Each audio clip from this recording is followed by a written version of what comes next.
ትምህርቱ ሰፊ ነው። ያለን ደቂቃ አጭር ስለሆነ ሁልጊዜም ደግሞ የምናደርገው ተግባር ስለሆነ በአጭሩ የተወሰነ ጥቆማ ብቻ ሰጣችኋለሁ። በመጀመሪያ በአጭሩ ፈሪሃ እግዚአብሔር ምንድን ነው የሚለውን እናያለን። ፈሪሃ እግዚአብሔር ማለት የመጀመሪያው እግዚአብሔርን በአግባቡ ማምለክ፣ ጥንቃቄ ማድረግ ማለት ነው። በዳዊት መዝሙር 33 ቁጥር 8 ላይ ምድር በመላዋ እግዚአብሔርን ትፍራው ይላል በአምላክ ቅዱስ ዳዊት። ምድር በመላዋ ማለት የሰው ልጅ ማለት ነው። በምድር አንጻር ስለ ሰው ልጅ እየተናገረ ነውና ምድር መላዋ እግዚአብሔርን ትፍራው ምን ማለት ነው? ታምልከው ማለት ነው። እግዚአብሔርን መፍራት ማለት እግዚአብሔርን ማምለክ፣ በጥንቃቄ ለሱ መገዛት ማለት ስለሆነ እንዲሁም ቅዱስ ዳዊት ጨምሮ ምን ይላል? ተቀነዩ ለእግዚአብሔር በፍርሃት፣ ለእግዚአብሔር በፍርሃት ሆናችሁ ተገዙ። ስለዚህ እግዚአብሔርን እንፈራለን ስንል በአግባቡ ለሱ እንገዛለን፣ ወይም ስንገዛ ደስ እያለን። ተቀነዩ ለእግዚአብሔር በፍርሃት ማለት ደስ እያላችሁ፣ ደስተኞች ሆናችሁ ለእግዚአብሔር ተገዙ። ይህን ሁሉ የምናገረው ስለ ሁለት ምክንያት ነው። ፈሪሃ እግዚአብሔርንና ከፈሪሃ እግዚአብሔር ውጭ ያለውን ፍርሃት እንዳንቀላቅለው ስለሚያስፈልግ ነው። እግዚአብሔርን መፍራት ንጹሕ ነው፣ ቅዱስ ነው፣ ለእርሱ በአግባቡ መገዛት ነው። ከዚህ ውጭ መኖር ደግሞ አላግባብ የሆነ ፍርሃት፣ ትክክለኛ ያልሆነ ፍርሃት በውስጣችን ይገባል። ስለዚህ እግዚአብሔርን ስንፈራው ከህሊና ቅጣት አንጻር አይደለም፣ ወይም ለህሊናችን ቅጣት እየነገርን እግዚአብሔር ይቀስፈኛል፣ የሆነ መዓት ያወርድብኛል፣ እንዲህ ያደርገኛል ብለን ሳይሆን ልክ የጠፋው ልጅ ሲመጣ ምንድን ያደረገው ነው ያሉን መምህራችን? እቅፍ ነው ያደረገው። ልክ እንደዛ አባትነቱን፣ መጋቢነቱን፣ ምሕረቱን፣ ሰላም ሰጭነቱን ሁላችንንም ይቅር እንደሚለን እያሰብን መሆን ይገባዋል። ቅዱስ ጳውሎስ እንዲህ ብሎ ተናግሯል በፊልጵስዩስ መልእክቱ ምዕራፍ 2 ቁጥር 12 ላይ ስለዚህ ወዳጆች ሆይ ሁል ጊዜ እንደታዘዛችሁ በእናንተ ዘንድ በመኖሬ ብቻ ሳይሆን ይልቁንም አሁን ስርቅ በፍርሃትና በመንቀጥቀጥ የራሳችሁን መዳን ፈጽሙ ይላል ቅዱስ ጳውሎስ። ሳስተምራችሁ ነበር፣ ካጠገባችሁ ሆኜ ስመክራችሁ ነበር፣ ከእግዚአብሔር ጋር እንዴት መኖር እንዳለባችሁ፣ እንዴት በአግባቡ እየፈራችሁ እሱን ማምለክ እንደሚገባችሁ አስተምራችሁ ነበር። አሁን ግን በቦታ ርቀት ምክንያት በጊዜ ከእናንተ ስርቅ የበለጠ በፍርሃትና በመንቀጥቀጥ ማለት በጥንቃቄ የመዳናችሁን ነገር እንዳትቀልዱበት ዋጋ የተከፈለበት ነውና ክርስትናውን አክብራችሁ አገልግሎተውን በትክክል ፈጽሙ፣ የራሳችሁን መዳን ፈጽሙ። እግዚአብሔርን በመፍራት የሚፈጸም ስለሆነ እንዲሁም በዕብራውያን ምዕራፍ 12 ቁጥር 28 ላይ ስለዚህ የማይናወጠውን መንግሥት ስለምንቀበል በማክበርና በፍርሃት እግዚአብሔርን ደስ እያሰኘን የምናመልክበትን ጸጋ እንያዝ። ፈሪሃ እግዚአብሔር ማለት እግዚአብሔርን ማምለክ ነው ያልኳችሁ ለዚህ ነው። በፍርሃት እግዚአብሔርን ደስ እያሰኘን የምናመልክበትን ጸጋ እንያዝ። ምክንያቱም በአምልኮታችን ውስጥ ዋናው ቁልፉ ነገር እግዚአብሔር ተደስቷል የሚለው ነገር ነው። አለበለዚያ ልፋት ነው የሚሆንብን። በአግባቡ እግዚአብሔርን እያመለክን መሆኑን ሕሊናችን መጠየቅ አለብን። ሌላው እግዚአብሔርን መፍራት ወይም ፈሪሃ እግዚአብሔር ማለት ጥበብ ነው። ቅዱስ ዳዊት ከልጁ ከጠቢቡ ሰሎሞን ጋር በአንድነት አንድ ላይ ሆነው አባቱ ዳዊት በመዝሙር 10 ላይ ጠቢቡ ሰሎሞን በመጽሐፈ ምሳሌ 1:7 ላይ አንድ ላይ በማስማማት ምን ብለው ተናግረዋል? ቀዳሚሃ ለጥበብ ፈሪሃ እግዚአብሔር። የጥበብ መጀመሪያ ማንን መፍራት ነው? እግዚአብሔርን። ልብ በሉ። የጥበብ ዘውዷ እግዚአብሔርን መፍራት። እግዚአብሔርን መፍራት የሌለበት ጥበብ፣ እግዚአብሔርን መፍራት የሌለበት ትምህርት፣ አላዋቂነት ባዶ ነው። ስለዚህ የቱንም ያህል ትልቅ ደረጃ ላይ ብንደርስ በዛ ውስጥ እግዚአብሔርን መፍራት ከሌለ ነገር ሁሉ ከንቱ ይሆናል ማለት ነው። ምን ማለት ነው? ሰው የቱንም ያህል አዋቂ ቢሆን፣ የቱንም ያህል ብዙ ነገር ቢያውቅ እግዚአብሔርን የማያመልክ ከሆነ፣ ለሱ የማይታዘዝ የማይገዛ ከሆነ፣ ስለ እግዚአብሔር ያለው ግንዛቤ ደካማ ከሆነ፣ እግዚአብሔርን በትክክል የማይረዳው ከሆነ እሱ ባዶ ነው ማለት ነው። ስለዚህ እግዚአብሔርን በመፍራት የተጀመረው ጥበብ በምንድን ነው የሚጠናቀቀው? የጥበብ መጀመሪያ ማንን መፍራት ነው ብለን? እግዚአብሔርን። የጥበብ መጨረሻስ? ተናገሩ እንጂ። የጥበብ መጀመሪያ ማንን መፍራት ነው? የጥበብ መጨረሻ እውነት ነው፣ እግዚአብሔርን መፍራት ነው። እግዚአብሔርን መፍራት ሁልጊዜ አለ። ግን የጥበብ መጨረሻው እግዚአብሔርን መውደድ ነው። ምክንያቱም እግዚአብሔርን በመፍራት የተጀመረው ጥበብ የሚጠናቀቀው እሱን በመውደድ ነው። እግዚአብሔርን በመፍራት የኖሩ ቅዱሳን አባቶቻችን በመጨረሻ የሞቱት ስለሚወዱት ነው። ለእርሱ ያን ሁሉ ዋጋ የከፈሉት በፍጹም አንድ ሰው ለሚወደው ሰው ነው ዋጋ የሚከፍለው። ለማትወዱት ሰው ቅንጣት ያህል ዋጋ አትከፍሉ። ትክክለኛ መውደድ ካለ ማለት ነው። ለዚህ ነው እኮ አሁን ለምሳሌ በጋብቻ ትምህርት ክርስቶስ ምንድን ነው ያደረገው? በቤተ ክርስቲያንና በምንድን ነው የመሰለው ጋብቻ? በራሱ በክርስቶስ። አስቡት፣ ክርስቶስ ቤተ ክርስቲያንን እንደወደዳት ባልም ሚስቱን ይውደድ። ቤተ ክርስቲያን ለክርስቶስ እንደተገዛች ሚስትም ዝም አሉ። ሚስቶች ለባሎቻቸው ይገዙ። መጽሐፍ ቅዱስ ነው ያለው፣ እኔ አይደለም እዚህ ጋር ማለት ነው። ልካው መገዛት ሲባል በቃ እናንተ የሚታያችሁ ሌላ ነገር ነው። እንደዚህ ከሆነማ ናይኗንዋን ወይም ደግሞ ብዙ የሚደወልበት ቦታ አለ። እዛ ደውላችሁ ሪካርድ ያ አይደለም። ከመገዛት በላይ መውደድ ይበልጣል። አስቡት እስቲ ክርስቶስ ቤተ ክርስቲያንን የወደዳት እስከ ሞት ድረስ ነው። እንዴት ነው የወደዳት? ለቤተ ክርስቲያን ምንድን ነው ያደረገው? ለዚህ ነው እኮ ቤተ ክርስቲያንን እንዴት አድርጎ እንዳሽሞነሞናት፣ እንዳከበራት፣ ከፍ እንዳደረጋት በውስጧ ያለውን ምስጢር የተረዳው ቅዱስ ያሬድ ቤተ ክርስቲያንን አወኳት፣ አየኋት፣ ወደድኳት። ስታውቋት በደንብ ስታውቋት ስትረዷት ትወዷት አላችሁ። ስትወዷት ደግሞ አብራችሁ መከራ ትቀበላላችሁ። ክርስቶስ ቤተ ክርስቲያንን እንዴት እንደወደዳት ሰፊ የሆነ ትንታኔ ነው ያለው። ስለዚህ ለሚሞት ባል ነው ታዲያ መገዛት፣ ለሚገል አይደለም። እንደዚህ ነው። ይህን ያህል ፍቅርን፣ ቸርነትን የሚያደርገውን በስነ ስርዓት መረዳት ያስፈልጋል። እና የጥበብ መጨረሻ እግዚአብሔርን መውደድ፣ እሱን እስከ መጨረሻው ለሱ ታምኖ ማለፍ ነው። ስለዚህ በዚህ ፈሪሃ እግዚአብሔርን መፍራት ጥበብ መሆኑን እንረዳለን። እግዚአብሔርን መፍራት ለጥበብ ዘውዷ ነው ብሏል ጠቢቡ ሰሎሞን በመጽሐፈ ሲራክ ምዕራፍ 1:18 ላይ እግዚአብሔርን መፍራት ለጥበብ ዘውዷ ነው፣ ክብሯ ነው፣ አክሊሏ ነው። ስለዚህ በእያንዳንዱ እንቅስቃሴ ውስጥ እግዚአብሔርን መፍራት ከሌለ ነገር ሁሉ ከንቱ ይሆናል፣ ይበላሻል ማለት ነው። እንግዲህ በፈሪሃ እግዚአብሔር ውስጥ የኖሩ ሰዎች ወይም የሚኖሩ ሰዎች ምን ያደርጋሉ ተብሎ ቢጠየቅ የመጀመሪያው ትእዛዙን የሚጠብቁ የሚያከብሩ ናቸው። ከኔ ጋር ናቸው።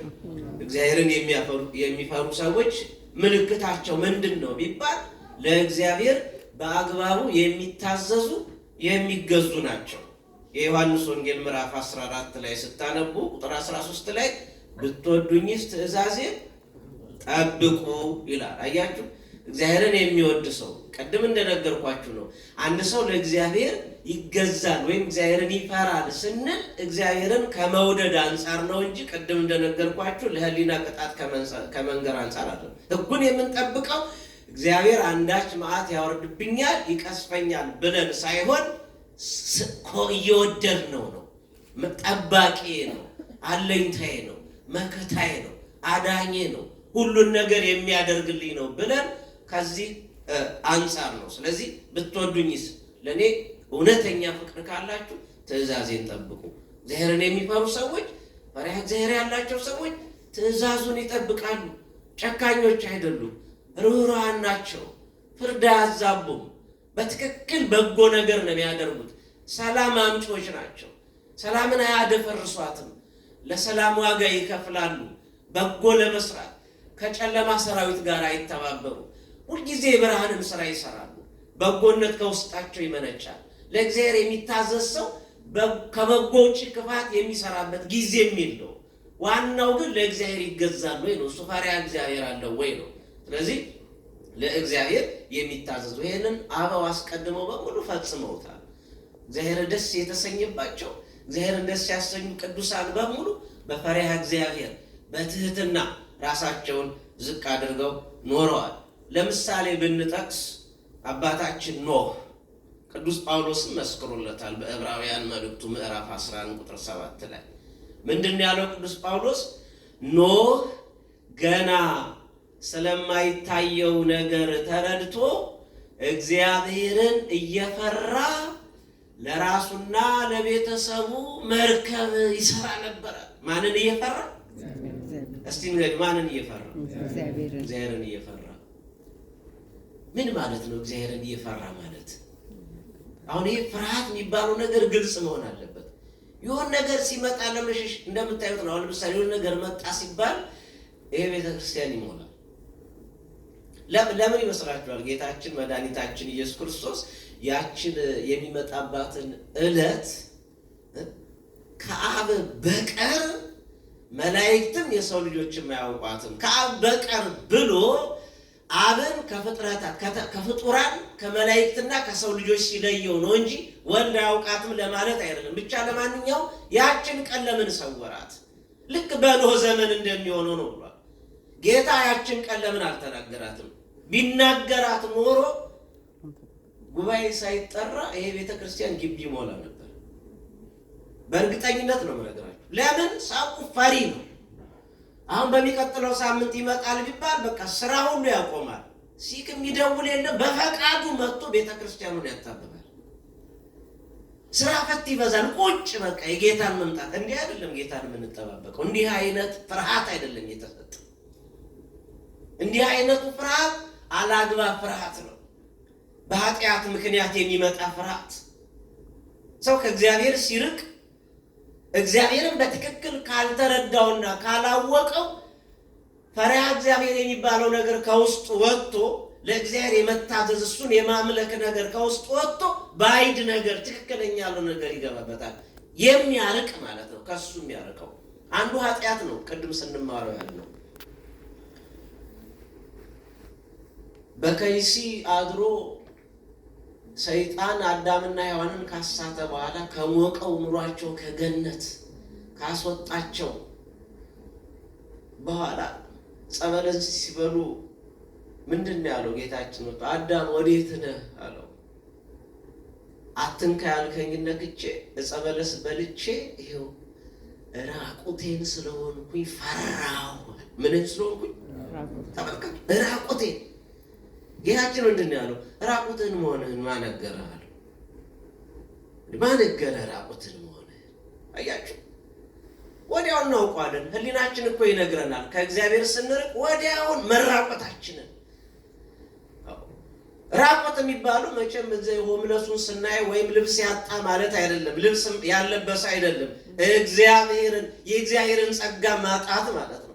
ከረድኤቱ መራቅ፣ ከጥበቃው መራቅ፣ የዲያብሎስ መጫወቻ መሆን። ራቁቴን ሆንኩኝ። ብዙዎቹ የአእምሮ ራቁተኞች ሆነዋል። ልቡናቸው ተራቁቷል። ነፍሳቸው ተራቁታለች። ፈሪዎች ሆነዋል ከኃጢአት የተነሳ። ዳግመኛ ነው እኮ ያንን ጸጋ ክርስቶስ መጥቶ ቅድም እንደሰማችሁት የጠፋውን ፍለጋ ከመጣ በኋላ የጎሰቆለውን አይምሮ ከእንደገና ያስተካከለው የተገፈፈውን ጸጋ የመለሰው ያለ እርሱ ሰላም ስለማይገኝ ከእንደገና ፍርሃታችን አስወግዶ አባት ብለን አባታችሁ ነው ብለን የምንጮህበትን የልጅነትን ጸጋ ሰጠን። አሁን አበረታን። ስለዚህ አላግባብ የሆነ ፍርሃት በዚህ የተነሳ ይመጣል። እግዚአብሔር አምላክ ከኃጢአት ይጠብቃል። ለዚህ ነው እንጂ ሰው የንስሐ አባት እያለለት ሁሉ ነገር እየተስተካከለ አላግባብ የሆነ ፍርሃት በህሊናው እየጫነ ለምንድን ነው የሚጨነቀው? ሁልጊዜ ለምንድን ነው ስጋት ላይ የሚወድቀው? ንጹሕ የሆነ ከቁርባኑ ይቀበል፣ ንጹሕ ያልሆነ ግን እንዳይቀበል፣ ለሰይጣንና ለመልእክተኞች ወደ ተዘጋጀ ወደ መለኮት እሳት እንዳይጣል ወደ ገሃነመ እሳት እያለ ይህንን ሲናገር ካህኑ ብዙዎቻችን እንፈራለን። ቅድም እንደተባለው እኔ ንጹሕ አይደለሁም ስለዚህ አይገባኝም እያሉ ይሸሻሉ። ይሄኛው ፍርሃት አደገኛ ፍርሃት ነው። ይሄኛው ፍርሃት ትክክለኛ ያልሆነ ፍርሃት ነው። በሃይማኖት ምክንያት የሚመጣ ፍርሃት አይደለም። ይሄ ፈሪሃ እግዚአብሔር የምንለው ለስጋው ደሙ እኔ አይገባኝም ግን መቀበል፣ ንስሐም ገብቼ እንኳን ምህረቱ የሱ ነው እያሉ ማክበር ነው እንጂ ትክክለኛው ፍርሃት መራቅ አይደለም። በመጽሐፈ ሲራክ ምዕራፍ 5 ቁጥር 5 ላይ ስለ ኃጢአት ንስሐ መግባት አትፍራ፣ እግዚአብሔር ቸር ነው፣ መሐሪ ነው፣ ይቅር ባይ ነው እያልክ በኃጢአት ላይ ኃጢአት አትስራ። ይሄ የሰነፎችና አላግባብ ፍርሃት የተጫናቸው ሰዎች ምክንያት ነው። እግዚአብሔር ቸር ነው። አዎ ቸር ነው። ቸርነቱ ግን ንስሐ ገብተን ስጋውና ደሙን እንድንቀበል ነው። ስለዚህ ይህንን እናስወግድ። ሌላው ደግሞ በተቃራኒው ምን እንደሚባል አይታወቅም። በተቃራኒው ደግሞ ያለ ንስሐ አባት ደግሞ በድፍረት ዝም ብሎ ስጋው ደሙ የሚቀበሉ ደግሞ አሉ። ይሄ ደግሞ ከባድ ነው። በተለይ ሰሜን አሜሪካን እያወከ ያለ ነገር አባቶች እያሉ መለማመድ የድፍረት ኃጢአት እንዳይገዛኝ ባሪያህን ጠብቅ ያለው ዳዊት ፈሪሃ እግዚአብሔር የምንለው ይሄንን ነው። ሀፊረ ገጽ ያስፈልጋል። በንስሐ አባት ፊት ቀርቦ ምንም ያለመበደል ስሜት እንኳን ቢሰማን እኛ ደካሞች ነን፣ የሆነ ጉድለት ይኖረናል፣ አንበድል። የንስሐ አባት ግን ማናገር ምንም ቅድሚያ የሌለው ነገር ነው። እንዲሁ ዝም ብሎ በሚቀጥለው ሳምንት እቀበላለሁ የሚል ድፍረት ጥሩ አይደለም። እንድታስቡበት እንድናስብበት ምዕመናን፣ ካህን እንኳን በከተማ በአገር ባይኖር ደውሎ የሚገባውን ነገር ማድረግ ይገባል። እና ኖህ ገና ስለማይታየው ነገር ተረድቶ እግዚአብሔርን ይፈራ ነበር ማለት ትእዛዙን ያከብር ነበር። አድርግ የተባሉ በትክክለኛው መንገድ ይጓዝ ነበር። እግዚአብሔርን ያመልክ ነበር። ብዙዎቹ አስረሽ ምችው ላይ ናቸው። 120 ዘመን ተሰጥቶናል። ደፋሮች ሆነው በኃጢአት ላይ ኃጢአት እየሰሩ ቁጣው ቅድመ እግዚአብሔር እስኪደርስ ድረስ ከተማዋ በኃጢአት እስክትነድ ድረስ አንዱ አንዱን መምከር እስከማይችልበት ድረስ ብዙ ለኃጢአት እየተባበሩ በማህበር እየተደራጁ እነሆ የማይገባ ነገር ጥፋት ሲሰሩ ኖህ ግን ወደፊት ያልታየውን ሊመጣ ያለውን ቁጣ ተረድቶ እግዚአብሔርን እየፈራ መርከቡን ይሰራ ነበር። እግዚአብሔርን እየፈራን መርከባችን የምንሰራበት እድሜ ያድለን።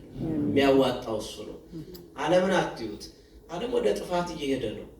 ከዓለም ጋር አብራችሁ ያንን ለጊዜው የሚጣፍጥ ኃጢአት ባለመስራታችሁ አትቆጩ። የዓለም ጉዳይ ጊዜው ሲደርስ ይጠቀለላል። እኛ ግን በመርከቧ ቤተክርስቲያን ውስጥ መቼም ኖህ ትናንት መርከቡን ሰርቷል። ዛሬ ግን ተሰርታ ያለቀች ቤተክርስቲያን አለች። ወደ እሷ ገብቶ መዳን ነው፣ ማምለጥ ነው፣ ራስን ማዘጋጀት ያስፈልጋል። ሌላው በፈሪሃ እግዚአብሔር የኖረው ቅዱስ ዳዊት እንደው የምንሰማ ከሆነ አንድ ምክር ነግሮናል። ልጆቼ ሆይ ኑ ምክሬን ትምህርቴን ስሙኝ፣ አምልኮተ እግዚአብሔርን አስተምራችኋለሁ ማለት ልጆቼ ሆይ ኑ ስሙኝ፣ እግዚአብሔርን መፍራት አስተምራችኋለሁ። አያችሁ፣ ኑ ስሙኝ። ነቢይ ስለሆነ ሁሉንም ልጆቼ ይላል ዳዊት። ልጆቼ ሆይ ኑ ስሙኝ፣ አድምጡኝ። ምክንያቱም ይሄ የዳዊት ቃል አይደለም፣ የእግዚአብሔር ቃል ነው። በዳዊት አድሮ እየመከረን ያለው እግዚአብሔር ነው። ስሙኝ፣ ግድ የላችሁ ምክሬን አድምጡ። እኔ 40 ዘመን ልጄ 40 ዘመን ይህን ያህል ዘመን እንድንገዛ ያደረገን እግዚአብሔርን መፍራታችን ነው እያለ ዳዊት እግዚአብሔርን በመፍራት ሕይወት ውስጥ ያለውን ጥቅም ስለተረዳ ለልጁ የመከረው አንድ ነገር ነው። ልጄ ሆይ ሰው ሁን። ሰው ሁን ማለት ለእግዚአብሔር ተገዛ ነው። ሰውማ ሰው ሆኖ ተፈጥሯል እኮ ሰሎሞን። ግን ሰው ማለት እግዚአብሔርን የሚፈራ ለእግዚአብሔር የሚታዘዝ ሕጉን የሚያከብር ትእዛዙን በአግባቡ የሚፈጽም መሆን አለበት።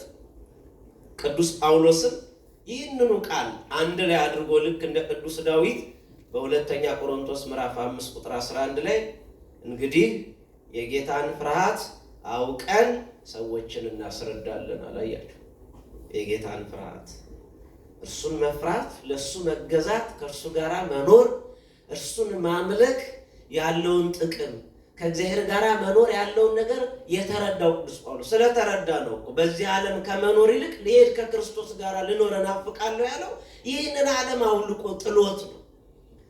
አዎ የዚህን ዓለም አቧራ ኃጢአት አራግፎ ሰማያዊውን ነገር ተረድቶ ከእግዚአብሔር ጋር ተገናኝቶ ሰው ከእግዚአብሔር ጋር ከተገናኘ በኋላ በዚህ ዓለም ለመኖር አይናፍቅም።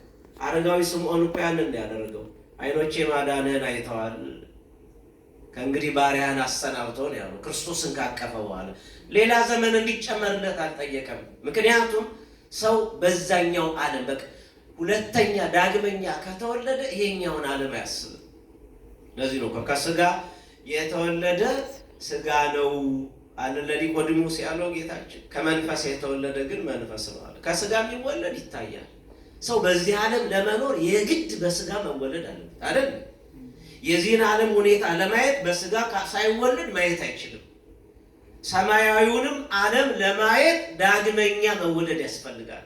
የማይታየውን ዓለም ከማይታየው ከረቂቁ መንፈስ ቅዱስ ተወልዶ የመንፈስ ቅዱስ ልጅ ተብሎ ነው ያንን ክብር ማግኘት የሚቻለው። ስለዚህ በፈሪሃ እግዚአብሔር እየኖሩ እግዚአብሔርን ማምለክ እንደሚገባ ያንንም እኛ ተረድተን ዝም አንልም፣ እኛም እናስረዳለን አለ። እኔ ክርስቶስ እንደመስል እናንተ ምሰሉ ያለው ቅዱስ ጳውሎስ ስለዚህ ነው። እስከዚህ ማዕረግ ድረስ ደርሷል። በትክክል እግዚአብሔርን የሚፈሩ ቅዱሳን እግዚአብሔርን መምሰል ማለት በቅድስና በንጽህና እግዚአብሔርን መስለውታል። ስለዚህ ያንን ያዙ ብሏል። ቅዱስ ዮሐንስ ደግሞ በራእይ መልእክቱ ላይ ምን ብሏል? ጌታ ሆይ የማይፈራህና ስምህን የማያከብር ማን ነው አለ። የዮሐንስ ራእይ ምዕራፍ 15 ቁጥር 4 ላይ ጌታ ሆይ የማይፈራህና ስምህን የማያከብር ማን ነው አለ። ይሄ እግዚአብሔርን በመፍራት መኖር እንደሚገባን ያስተምረናል። ሌላው በፈሪሃ እግዚአብሔር የሚኖሩ ሰዎች ሁልጊዜ በእግዚአብሔር ጥበቃ ስር ናቸው። መድኃኔዓለም ሁላችንም ይጠብቃል። በማን ጥበቃ ስር ናቸው? ቅሩብ እግዚአብሔር ለየዋሃን ልብ ይላል ቅዱስ ዳዊት መዝሙር 33 ቁጥር 18 ላይ የእግዚአብሔር ዓይኖች ወደሚፈሩት ናቸው፣ ልመናቸው ይሰማል ሲለን ነው። የእግዚአብሔር ዓይኖች ወደሚፈሩት ነው፣ ወደሚጠነቀቁለት ነው። እያንዳንዷ ነገር ጥንቃቄ ትፈልጋለች። ወገኖች የቱንም ያህል ልንማር እንችላለን፣ ትልቅ ደረጃ ላይ ልንደርስ እንችላለን። አንድ ነገር ግን ይጎለናል። ዛሬ መምህራችን ካስተማሩን የኒቆዲሞስ ትምህርት መካከል አንዱ ከኒቆዲሞስ ሕይወት የምንማረው ኒቆዲሞስ እንደምታውቁት ልደግምላችሁ አይደለም፣ ሊቅ ነው፣ በጣም ምሁር ነው፣ ባለጸጋ ነው፣ የሸንጎ አባል ነው። ይሄ ሁሉ ተሟልቶለት ግን ጥያቄ ነበረው፣ ጉድለት አለው።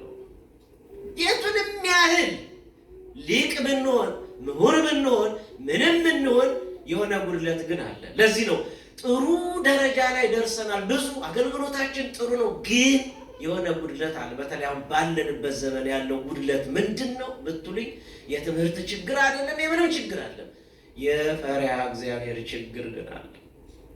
ፈሪሃ እግዚአብሔር ሁሉ ደፋር ስለሆነ ማለት ነው። ስለዚህ የእግዚአብሔር ዓይኖች ተመልከቱ ወደሚፈሩት ነው ማለት ልመናቸውን የሚሰማው እነሱ ነው። የሚፈሩትን፣ የሚያከብሩትን፣ የሚጠነቀቁትን። ይሄ ቤተ እግዚአብሔር ነው፣ ይሄ ቃለ እግዚአብሔር ነው፣ ይሄ ስርዓተ ቤተ ክርስቲያን ነው ብለው ለእያንዳንዷ ለፊደሏ ጭምር የሚጠነቀቁ ወደ እነሱ ነው ይላል።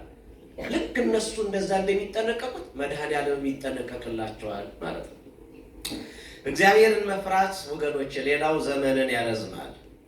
መጽሐፈ ምሳሌ ምዕራፍ 11 ቁጥር 41 ላይ እግዚአብሔርን መፍራት ዘመንን ታረዝማለች፣ የኃጥአን ዕድሜ ግን ታጥራለች አለ። እንደምታዩት ነው። አፍኒንና ፊንሐስ በአባታቸው ወንበር ላይ ተቀምጠው ትንሽ ዕድሜያቸው እንዳይረዝም በቤተ መቅደሱ ድፍረት ኃጢአት በመሰራታቸው እግዚአብሔርን ባለመፍራታቸው በቃ ምንድን ነው ብለው ንቀት በማሳየታቸው ምክንያት በእነሱ ምክንያት እነሱ ሞተው 34,000 እስራኤላውያን እንደ ቃሪያ ፍሬ ተራግፈው ታቦተ ጽዮን በእነሱ ምክንያት ተማርካ ያ ሁሉ ውርደት ደረሰ። እግዚአብሔርን ባለመፍራት ማለት ነው። ዕድሜን ያሳጥራል። ስለዚህ ሰው የተወሰነ ዕድሜ ያለው ያችን እንኳን ለመኖር የግድ እግዚአብሔርን በመፍራት አይታችኋል። ዳዊት የሚደግሙ በሌሊት እየተነሱ እግዚአብሔርን የሚያመሰግኑ ዕድሜ በቃን እስኪሉ ድረስ ማለት ነው። እግዚአብሔር ጎብኝቷቸው በደንብ እግዚአብሔርን ደስ አሰኝተው የተሰጣቸውን ዕድሜ ያላባክኑ ማለት ነው። እንዳንዱ ያልታደለ ይህን ያህል ዘመን ኖር ያለው ይላል። ከኖረው ዘመን ግን አብዛኛው የተበላሸ ይሆንበታል። ሌላው እግዚአብሔርን መፍራት ጠንካራ መታመንን ያድላል። ሰው እግዚአብሔርን ሲፈራ እምነቱ ጠንካራ ይሆናል። በውስጡ ችግር ካለ ግን ፈሪ በቃ በትክክል እግዚአብሔርን የሚፈራ ማለት የሚያመልክ ትእዛዙን የሚጠብቅ ሊፈራ አይችልም። ደቀ መዛሙርቱ እዛ ደረጃ ላይ እስኪደርሱ ድረስ በታንኳ እየሄዱ ታስታውሱ ከሆነ ትንሽ ማዕበል ገፋ ሲያደርጋት ልንጠፋ ነው ብለው ፈርተው ጮሁ ይላል። ጮሁ ጌታ ሆይ ስንጠፋ ግድ አይልም ብለው ፈርተው እናንተ እምነት የጎደላችሁ ነው ያላቸው። በትክክል እኔም ብትረዱኝ አጠገባችሁ አውሎና ነፋሱን ጸጥ የሚያደርግ የፈጠረ መሆኑን ብታውቁ ብትረዱ ኖሮ እንዲህ አትሆንም ነበራል። እንግዲህ ማዕበሉ ምኑም ሲበዛ እንደምታውቁት ነው። እኛ እንፈራለን። ለምን? ከሱ ጋር ያለን ግንኙነት መጀመሪያ ስለላላ። ምሳሌ 14:26 ላይ እግዚአብሔርን ለሚፈራ ጠንካራ መታመን አለው ይላል። አያችሁ፣ ጠንካራ መታመን አለው። ምንም ይምጣ ምንም። አዎ ያስፈራል። በምናየው ነገር እንፈራለን፣ በምንሰማው ነገር እንፈራለን። ብዙ ነገር እኮ ያስፈራናል። ዜናው ያስፈራናል፣ የኑሮ ውድነቱ ያስፈራናል፣ የልጆቻችን አስተዳደግ ሁኔታ ያስፈራናል፣ በሽታው ያስፈራናል፣ የዓለም ቅርጽ መቀየር ያስፈራናል። ብዙ ነገር ግን ዓለምን የፈጠረው አምላክ እጅ ላይ ነው ያለው። ያን ጠንካራ መታመን እንዳይሸረሽርብን በትክክል እግዚአብሔርን እንፍራው። በትክክል ከእሱ ጋር እየኖርን ነው የሚለውን እንረዳ። ምሳሌ 28 ቁጥር 1 ላይ ኃጥእ ማንም ሳያሳድደው ይሸሻል አለ ጠቢቡ ሰሎሞን። ጻድቅ ግን እንደ አንበሳ ያለ ፍርሃት ይኖራል። የሚገርም ነው እኮ እንደ አንበሳ ያለ ፍርሃት ይኖራል። መተማመኛው እግዚአብሔር ነው። ኃጥእ ቆሽ ባለ ቁጥር ይበረግጋል፣ ብዙ ጉድለት ስላለበት። ጻድቅ ግን እግዚአብሔርን ደስ በማሰኘት ይኖራል ማለት ነው። ግን ደስ የሚለው ነገር ከእሱ ጋር ስንኖር በትክክል ስንፈራው አይዟችሁ እኔ ነኝ አትፍሩ እያለ ያረጋጋናል ማለት ነው። እንግዲህ ሰዓት እንዳልወስድባችሁ እግዚአብሔርን መፍራት በውስጣቸው የሌሉ ሰዎች አንደኛ በኃጢአት የሚኖሩ ትእዛዙን በማፍረስ የሚታወቁ ለሕጉ ምንም የማይጨነቁ በእምነታቸው ጠንካራ ያልሆኑ ስጋዊ ፍርሃት ይነግስባቸዋል። ለዚህ ነው አሁን ቅድም እንዳልነው ማቴዎስ 14:26 ላይ ደቀ መዛሙርቱ ጌታን ምትሃት መስሏቸው የፈሩት በትክክል በጌታቸው ላይ ያለው ዕውቀት ገና ስለነበረ በደንብ ስላልተረዱት ጠንካራ መታመን ስላልነበራቸው ገና ጌታችን ያ ሁሉ ግርፋት በሱ ላይ ሲደርስበት አይሁድ መቼም ጨካኞች ናቸው፣ ርኅራኄ የላቸውም። ያን ሁሉ መከራ ሲያደርሱበት ጴጥሮስ አንዲት ሴት መታ ስትፈትነው ፈተናውን የወደቀው የፈራው ላለመገረፍ ነው። ዓርብ እስኪደርስ ድረስ ብዙዎቹ ይከተሉት ነበር። ተአምራቱን እያዩ ያደንቁ ነበረ። ብዙ ግን ዓርብ ሲደርስ ብዙዎቹ ሸሽተው ነበር ፈርተው። በኋላ ግን በትክክል ሲረዱ ወደ ትክክለኛው ፍርሃት ፈሪሃ እግዚአብሔር ሲመጡ እሱን ማምለክ በደንብ ሲገባቸው ግን ጴጥሮስ አልሸሸም፣ ቁልቁል ተሰቀለ። በሙሉ የሐዋርያቱን ታሪክ ብታዩ እንደ በግ የተጎተታል፣ ሰውነቱ የተተለተላል፣ የተቆራረጣል። ይሄን ሁሉ ዋጋ ወደው ደስ ብሏቸው በፈሪሃ እግዚአብሔር ኖረው ወደውት ሞትን ተቀብለዋል፣ መከራን ሁሉ ተቀብለዋል ማለት ነው። እንግዲህ እግዚአብሔርን ፍጹም የማያውቁ ሰዎች ለሱ ትክክለኛ ፍቅር ማለት አባታዊ ፍቅር የሌላቸው ሰዎች አላግባብ ፍርሃት ያድርባቸዋል። ያ ፍርሃት ደግሞ ያስቀጣል። አንደኛ ዮሐንስ ምዕራፍ 4 ቁጥር 18 ላይ ፍጹም ፍቅር ፍርሃትን አውጥቶ ይጥላል እንጂ በፍቅር ፍርሃት የለም። የክርስቶስ ፍቅር ፍጹም ፍቅር ነው። በልቦናችን የታተመ ቀራንዮ ላይ የተማርነው የደረሰ በልጅነት የምናገኘው የምንኖረው የተሰጠን የክርስቶስ ፍቅር ፍጹም ነው። ማዳኑ ፍጹም ነው። ይህንን ፍጹም ፍቅር የያዘ ሰው ምንም አይነት ስጋዊ ፍርሃት የለበትም። በፍቅር ፍርሃት የለም። ፍርሃት ግን ቅጣት አለው ይላል። ይህንን ያልተረዳ ሰው ያለ አግባብ ፍርሃት የገባ ሰው ግን ይቀጣል አለ።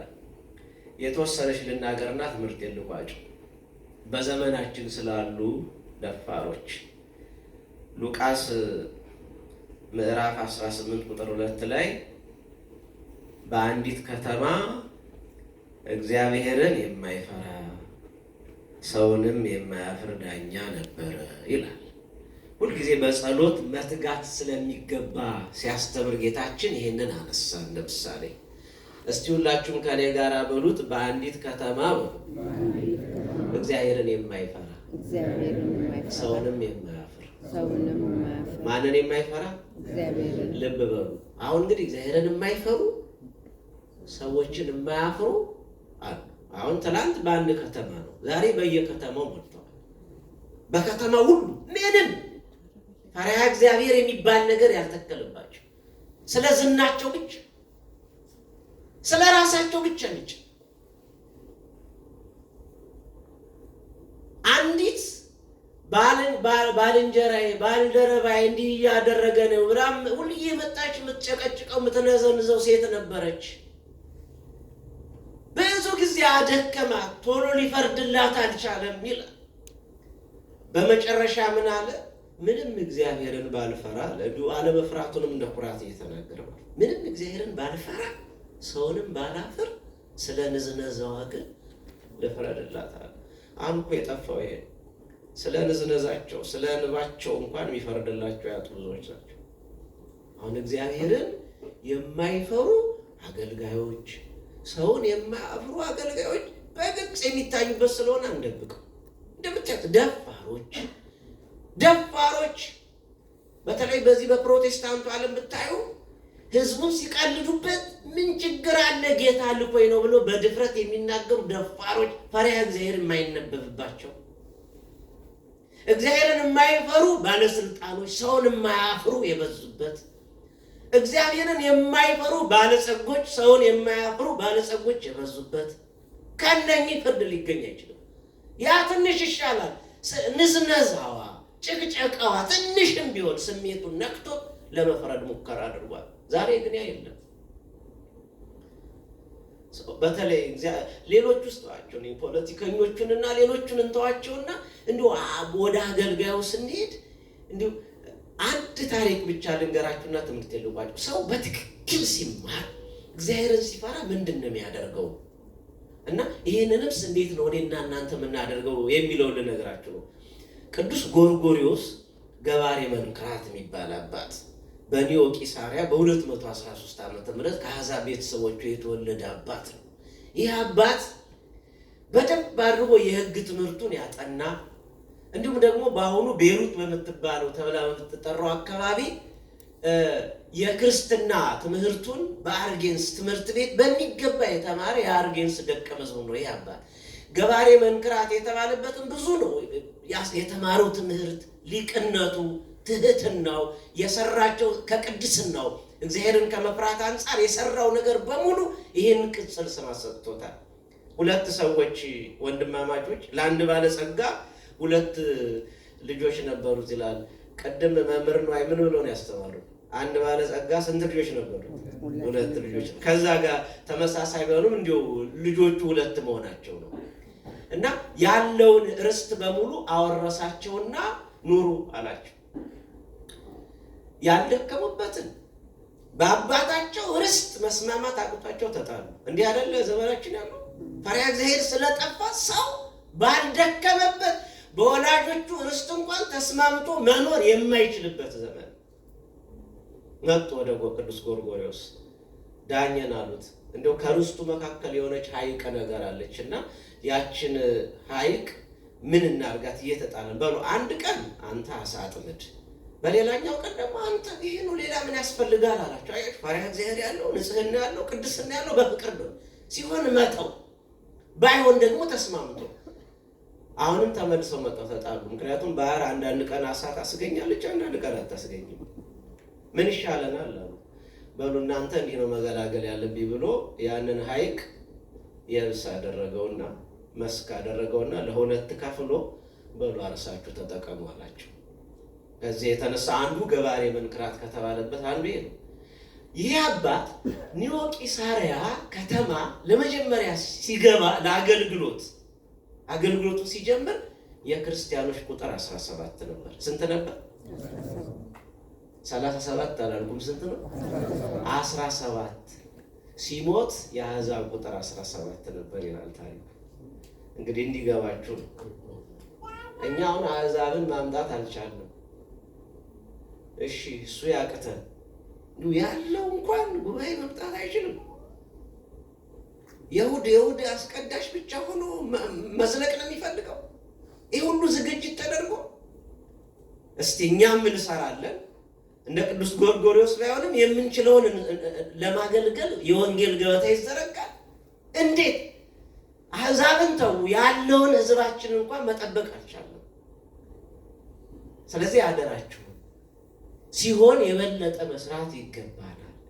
እንዲህ አይነት መምህራን መጥተው እንዲያገለግሉን የበለጠ